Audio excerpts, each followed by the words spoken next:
We're going to jump forward a few years with our very own Lindsey Mick, who is an archivist at the Montana Historical Society. Lindsey is going to take us on a time-traveling experience to 1889, and that might sound a bit daunting, but not to worry. She's going to talk with us about how to dress, how we should eat, how to ride a stagecoach, and even what stocks to buy so that we can be successful and make a good impression in that era.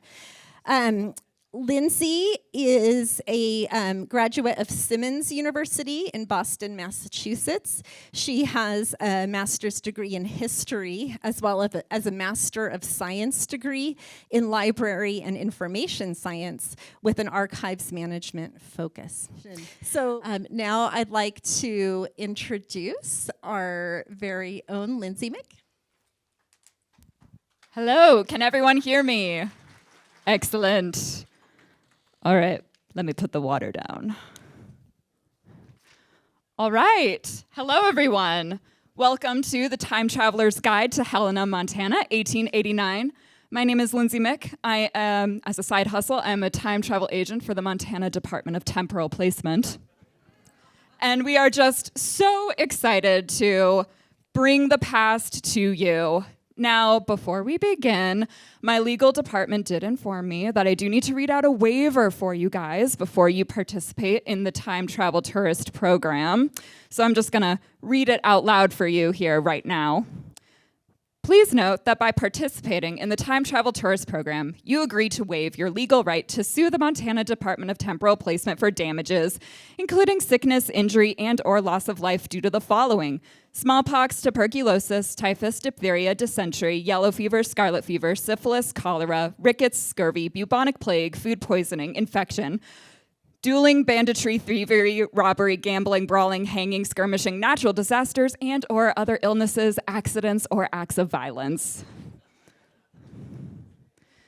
We do have a pre-travel checklist for you guys here before you go on your journey.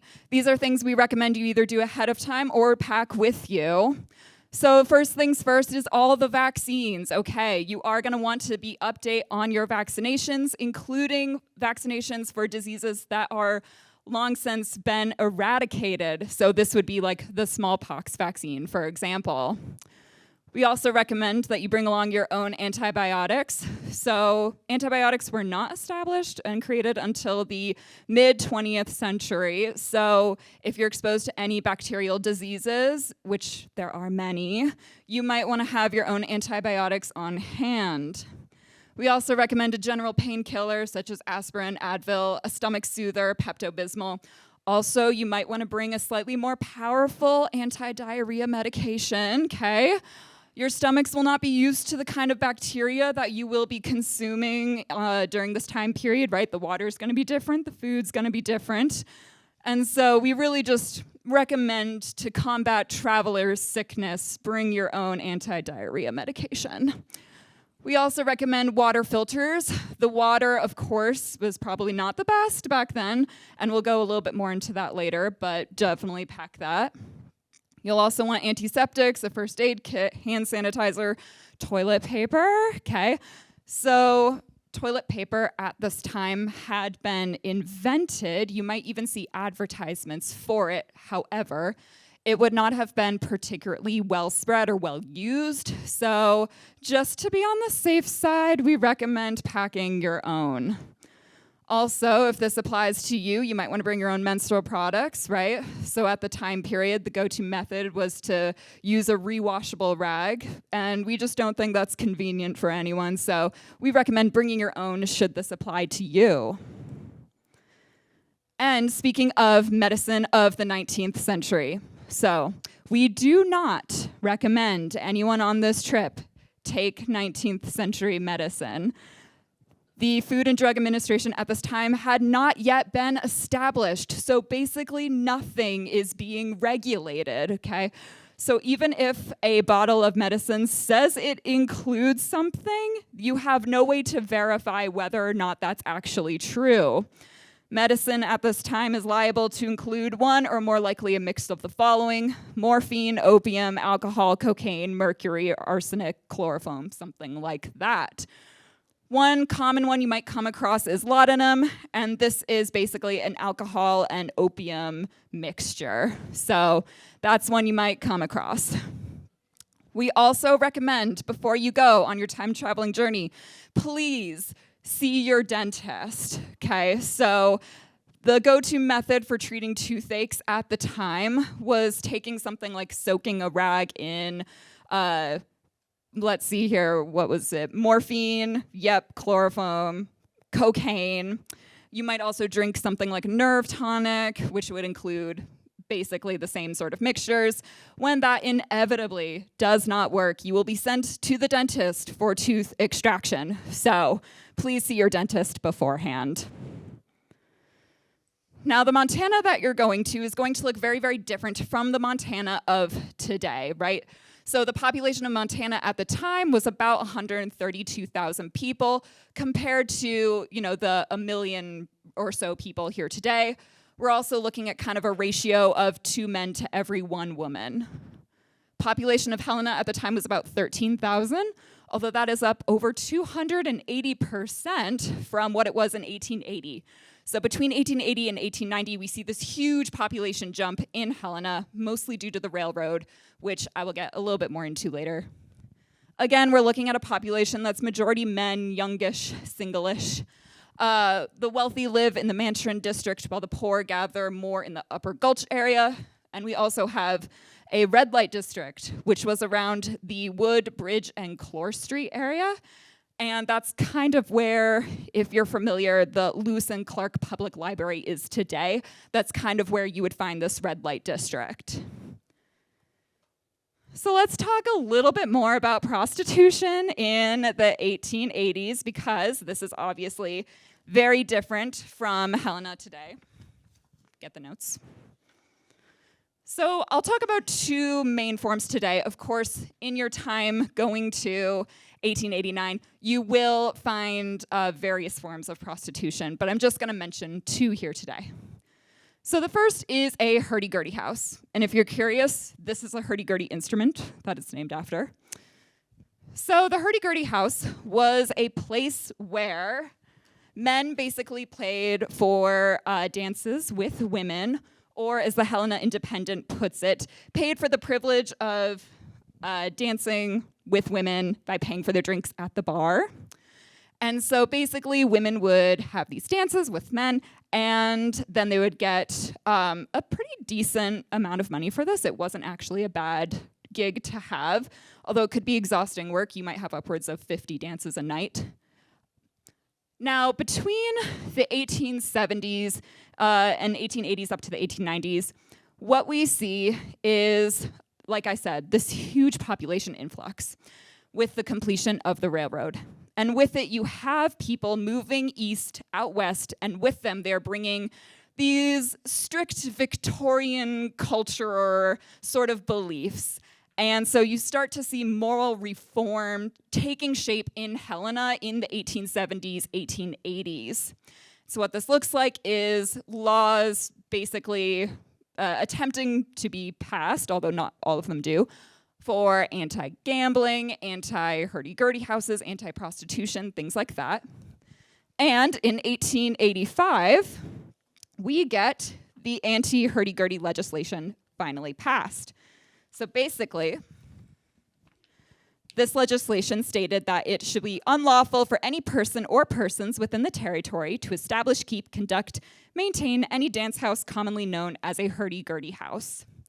Now, as you see in this picture over here, this is Josephine Airy Hensley, aka Chicago Joe, and she was actually one of the largest property owners in the Wood Street area by 1883. She was well established and had many of her own different establishments sort of crop up over the 1870s, 80s.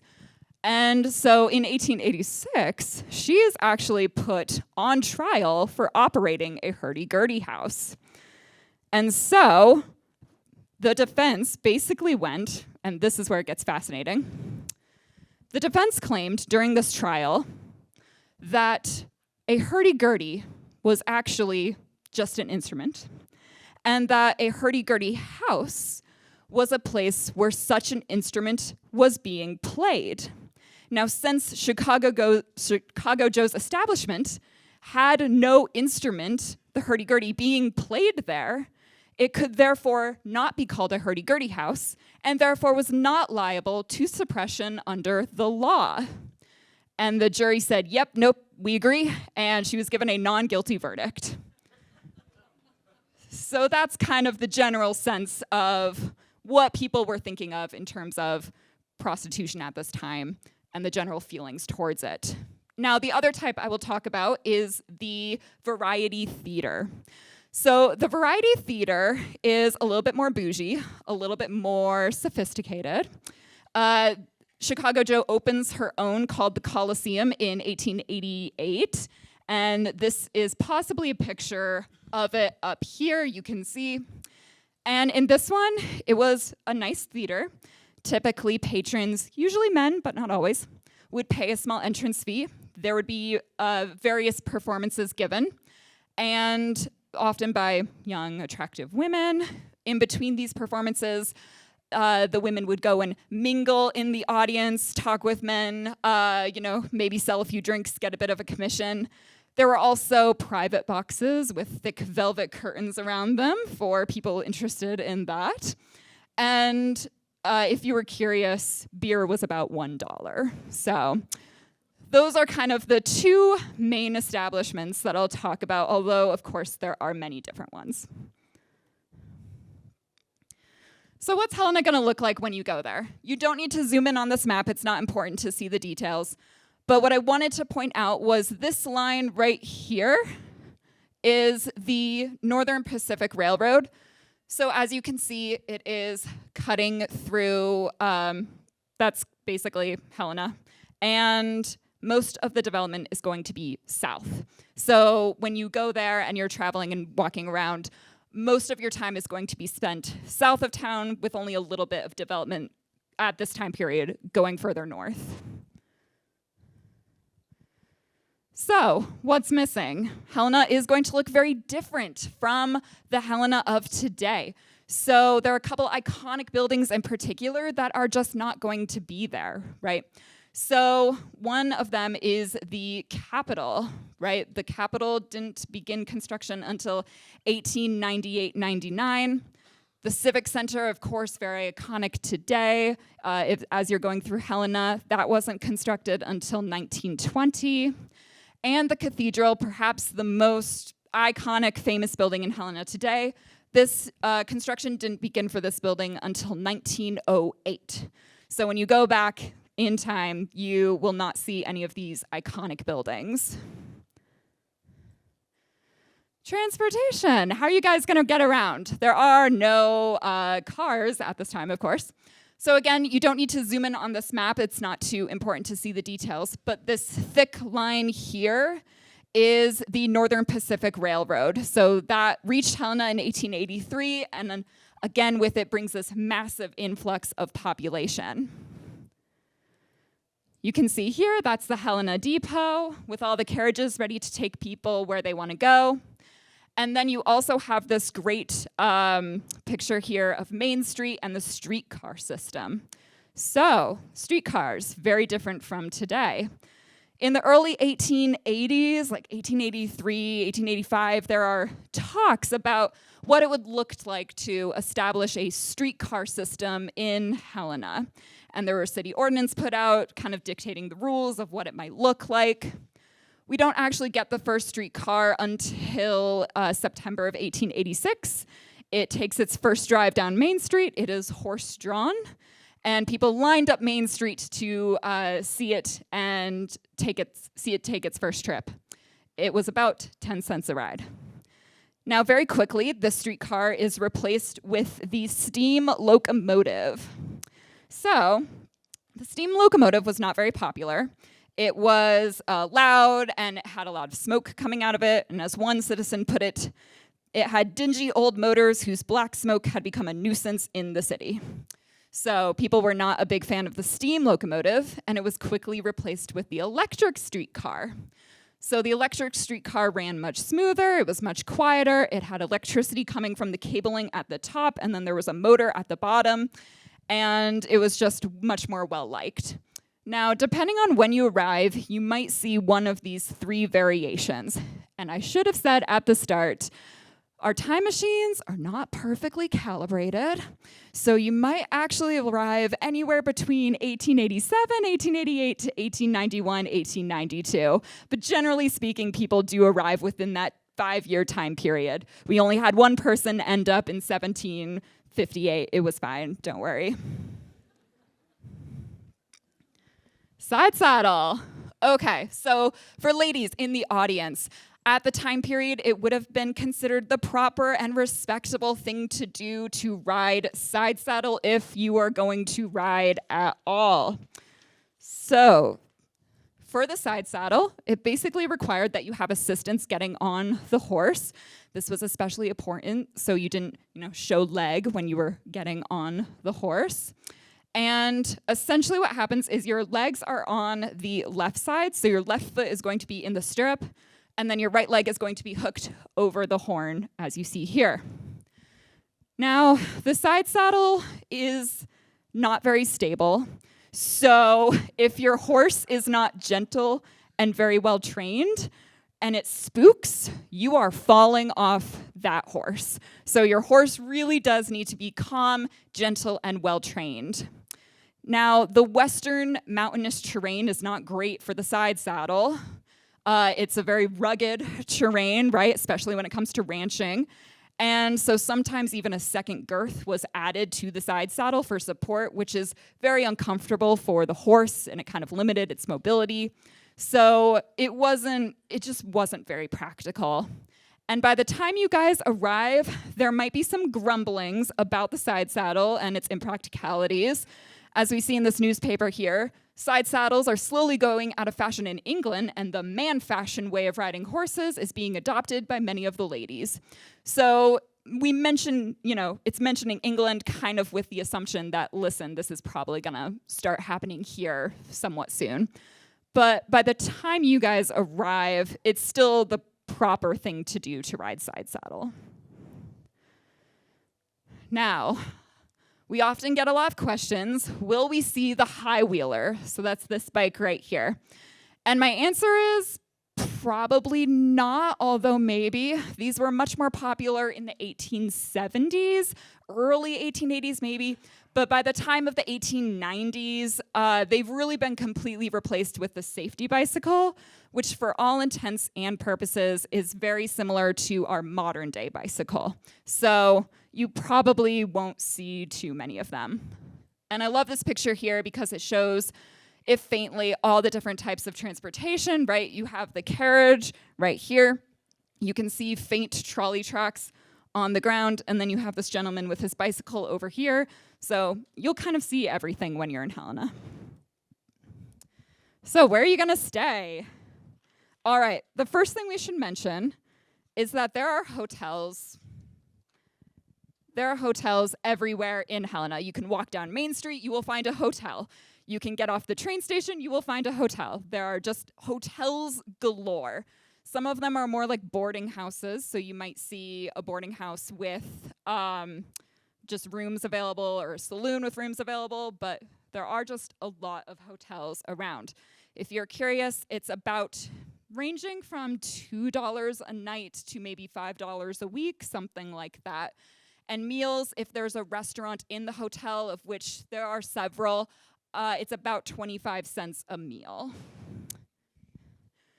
Now, if you arrive at the proper time, we do highly recommend that you stay at the Broadwater Hotel. So this opened in August of 1889. It was built by Charles A. Broadwater, and it was world class for wealthy upper class travelers, and it is very bougie. So, as you can see here, it has this amazing dining hall with these beautiful curtains and chandeliers hanging. There was also water that was pressurized, or the water through pressure was able to go to the various different very nice porcelain bathtubs in the hotel. The bathtubs supposedly, quote, cost more money than the unthinking individual would imagine. There was also a natatorium, which was a very very large indoor pool. So listen, if you get the chance, stay at the Broadwater. We highly recommend it. All right, now let's talk about what you guys are going to wear while you go to the past. We will provide outfits. You don't have to make your own.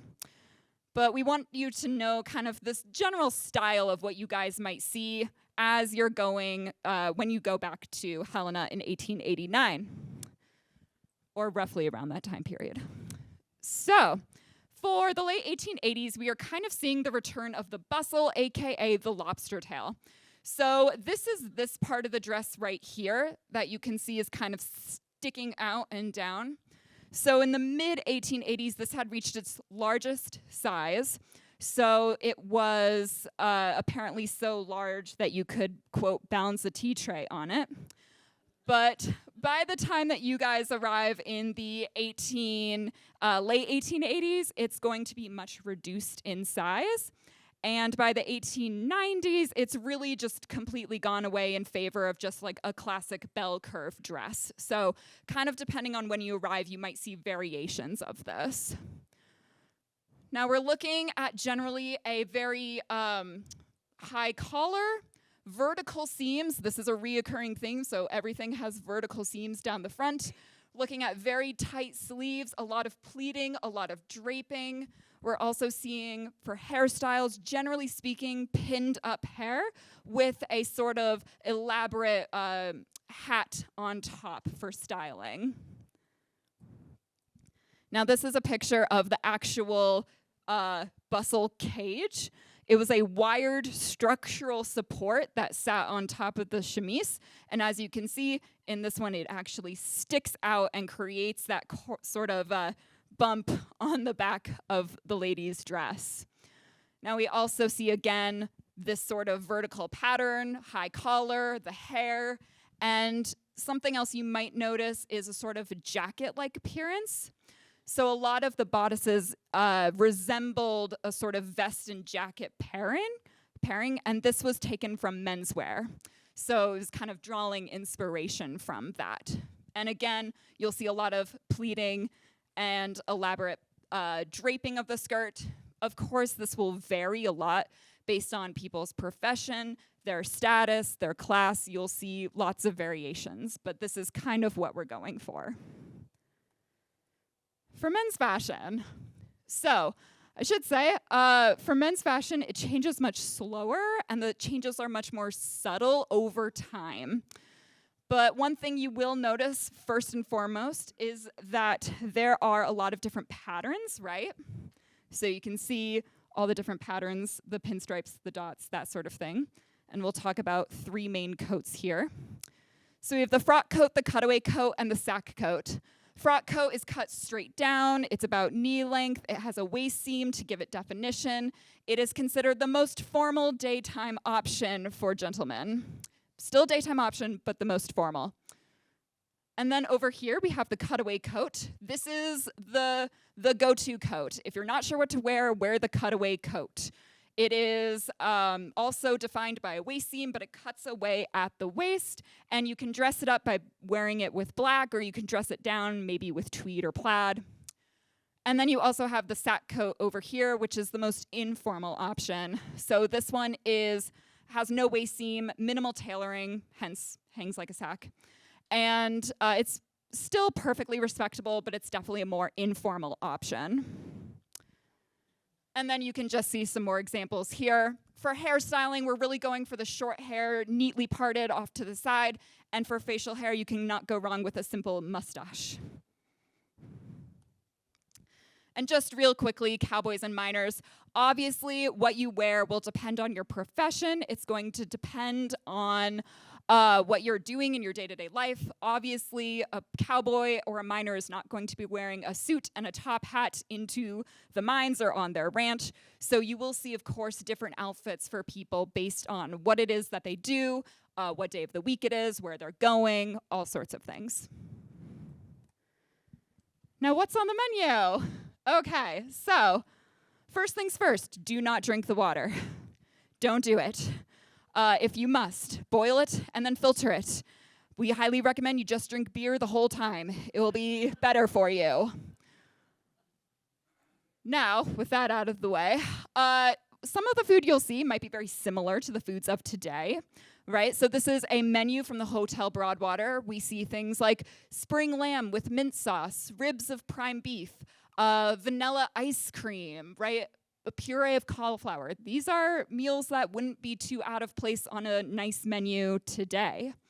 However, we also see some interesting variations. So over here we have the beef omelet, and that is specifically to be eaten cold. And then we have pig's head cheese, the first line of which is boil a pig's head and 4 feet until the bones drop out. And then we also have oysters galore. Oysters were everywhere at this time period. Everyone is eating oysters. They are very, very popular. It doesn't matter your station, your status, you are eating an oyster. And about 20 million bushels of oysters were being farmed, or what's the word? They're being basically shipped out across the United States in 1890. So you're really looking at just millions of these little oysters everywhere. Typically speaking, they're packed in cans. All right, so let's talk briefly about the canning process. So cans were filled, and then they were heated to kill off the bacteria. And then they were sealed and coated with lead paint.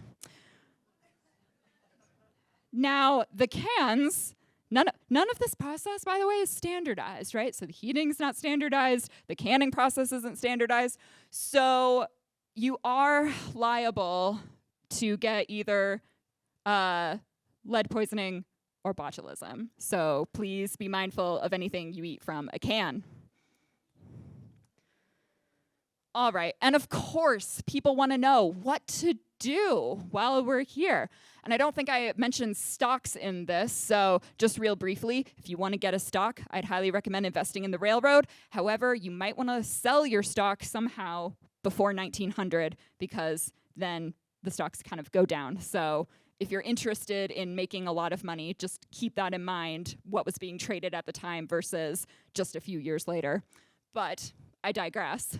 So, for entertainment, what to do.